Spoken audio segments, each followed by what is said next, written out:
Hey friends, so this is an episode in which I call it a mini-sode, and you're going to hear a clicking noise. Yeah. Anyways, that's just me because I'm using my phone to actually record this. So yeah, let me know too on how you like the recording.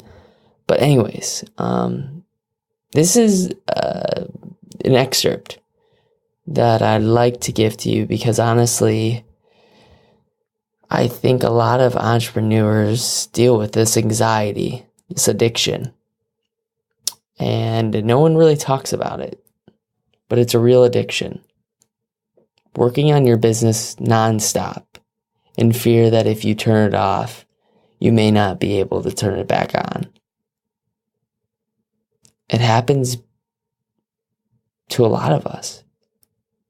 And it's mostly people that are high achievers, highly creative, and people who have this extreme desire to make a difference in the world. And so, I guess this is my personal story about it. And here it goes. Sometimes it's really painful. Sometimes I hate change. It often gives me a great anxiety and I begin to miss my old life. But I won't give up on anything in exchange for immersing myself in the next steps in my life. So my curiosity question is, what happens when you know you have to immerse yourself in loving yourself again in order to not kill yourself? I know. You're probably thinking that escalated quickly. And it did, no question about it. If there is one thing I really wish I had a solution for every creative or entrepreneur I knew, it's a cure for anxiety. Because anxiety sucks. It's a terrible feeling in both the mind and the body. And the reality is many people are feeling it all the time. Anxiety is a derivative of fear. Some may argue that anxiety is a good thing. It means that you care. If we didn't have it, we wouldn't know what to run away from while staring at the eyes of danger. For the person who feels fear when they do public speeches, or feels fear when they're about to go skydiving or go on a roller coaster ride or ask their boss for a promotion. The thing is, I'm speaking to the person who has so much anxiety, though, that just going to the store and standing in line, waiting to pay for their soda, gives them this breathing that's heavier than Stevie from Malcolm in the Middle, because they're afraid to turn off their entrepreneur anxiety. I have so much compassion for people that have this problem. Because it's hard to deal with when you got deadlines to meet and you have people that need a reply right away. It's hard to turn it off. Getting better at dealing with anxiety is one of the best skills we can cultivate. Belief, though, my friends, is a very, very profitable skill. It's why I'm writing my book on beliefs. Tom Bilyeu from Quest Nutrition, or known as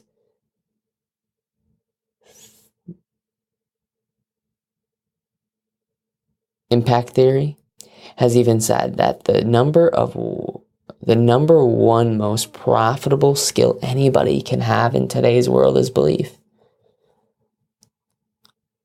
I think people try a lot of techniques to get rid of anxiety. You've got anxiety? Take a pill. You've got anxiety? See a psychiatrist. You've got anxiety? Just chug some water. You've got anxiety? So just do some burpees. Wait, what? Burpees? All right, I'm going to flip this one on its head and say anxiety stems from a deep need for approval. Someone's approval, or even deeper, the approval of others.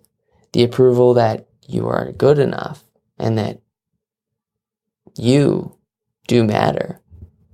So my next curiosity question is, what if you just become more aware of it. The first step is getting better with what your anxiety is noticing. The anxiety, noticing the anxiety. Naming it as this thing that doesn't allow you to be who you are. But even saying it out loud, sometimes letting the person in front of you say, hey, I'm feeling nervous about this thing that isn't going very well. But just labeling it, saying it, putting it out there in front of people may actually make it way better. And I know it's hard, especially if you're a leader. I mean, if you've got perfectionism, gosh, this is the worst. And it's not going away until you label it. And it's not going away until you say, hey, I care a lot about this thing. So I'm just letting you know that I'm nervous. I want you to try it out. Next time you feel this anxiety, next time you're nervous. And the thing is, business is complex. And trying to be perfect is even harder. No one tells you this though. Because we hate the feeling of being imperfect or the feeling of anxiety. We often want to try to figure out what is causing the anxiety so we can avoid it in the future. But for me, this would be impossible. Anxiety comes when I'm not certain about what's going on or what's going to happen. Hence, the crazy to-do list that I make or that crazy spreadsheet that I make and scatter throughout my room, and it just makes my room dirty and my mind even dirtier. And it comes when I'm in a large group of people too. So don't forget about that anxiety. Or trying something new with my business or telling someone I love them, but I don't want to stop doing these things because they are part of life. So what do I do instead? I use the power of awareness, like I said earlier. Some of my favorite guests on my podcast have been very confident. But this confidence is a compounding interest. The only reason why they have this confidence, the only reason why you as a leader have confidence is because the little things that you take, like, 5 minutes in the morning or 5 minutes at night reflecting on your life, they give you the compounding confidence effect. And what I do personally is I just take a walk down the street. I set a timer for 5 minutes and I pretend I'm talking to my deceased mom, which I know is a little morbid, but I think I get the best part of myself, the truth, honest part of myself when I'm talking as if I'm talking to my mom. And I find a lot about myself while doing this. And therefore, I want to talk about really changing yourself in order to change the business and your world. And it comes down to really knowing yourself. See, I don't get butterflies with anxiety. No, I get a tsunami of thoughts running wild. Then there's this over-consuming fear that everyone around me knows that I'm incredibly anxious while my throat is swelling up. And at this point, I notice that my mind is super scrambled and I'm not thinking straight at all. And I notice that I have entered a fight or flight response to my environment. And I just stamp this situation anxiety. Does it sound familiar? Well, you're not alone. So I invite you to try this. Take awareness of your lungs. Just breathe. Breathe in and breathe out. And you might think, gosh, I was already using my lungs. But seriously, put extreme emphasis on following your breath.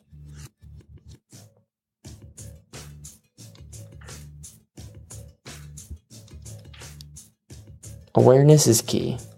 The anxiety becomes less present as long as you believe that it's going to change you for the better. And the thing is, no one can get a PhD in certainty. And knowing everything is kind of not fun. Sometimes it's fun to go on that roller coaster ride or go skydiving or go and speak in front of people. But it's knowing that you can use your breath in times of uncertainty that allow you to level back out, to become you again. Because when we believe certain feelings are too difficult to feel, we cut ourselves from actually feeling the full experience of life. And when we believe some feelings are bad and some are good, we live in a kind of life where we are always evaluating our existence rather than living it. Nobody wants to feel uncomfortable situations, but the bad news is we do. And fully showing up for the reality is what diagnosing your anxiety when it's happening is a practice that needs to be talked about more and more. And guess what? You'll get better at it. Therefore, think about, I don't know, maybe a T-Rex trying to pick up a soccer ball. Next time you're really anxiety. Or follow your breath, like I said. Honestly, just getting excited about life again helps. And if you found this helpful at all, please email me, logan@logantylernelson.com, for a free PDF on this whole entire writing that I just spoke out loud. 12 quality questions too are also available. So if you email me, I'll give you that. Because honestly, these quality questions will lead you to creating a life worth living. I just want to give out as much as I can.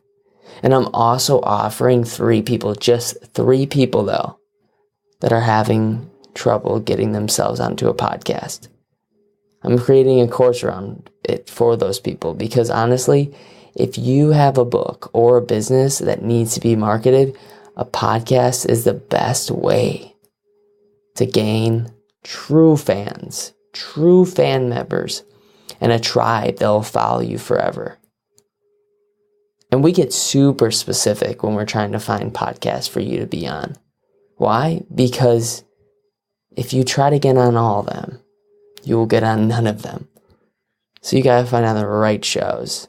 And I've done so many hours of trying to find the right shows to be on rather than just trying to be on all of them. I dig deep with quality questions to ask you to get clarity on which kind of podcast you'd like to be on. The ones that have a good following, not just a good, but also a direct following where their fans listen to the people that they bring on. So, if that's at all scratching your itch or makes you curious, please email me again, Logan@logantylernelson.com. And I know it sounds crazy with all these offers. It's just, I really want to be a helpful hand in your life right now. So, please leave a review or subscribe if you'd like to see these episodes more often. The reviews are like the best compliment ever. Next to sharing this podcast, of course. Because if you found it at all informative or instructive, honestly, the best compliment you could ever give someone is by sharing their work. And what goes around comes around. So if you're working on something, hey, I'll share yours too. So, with all that being said, don't ever forget, you matter and you're enough.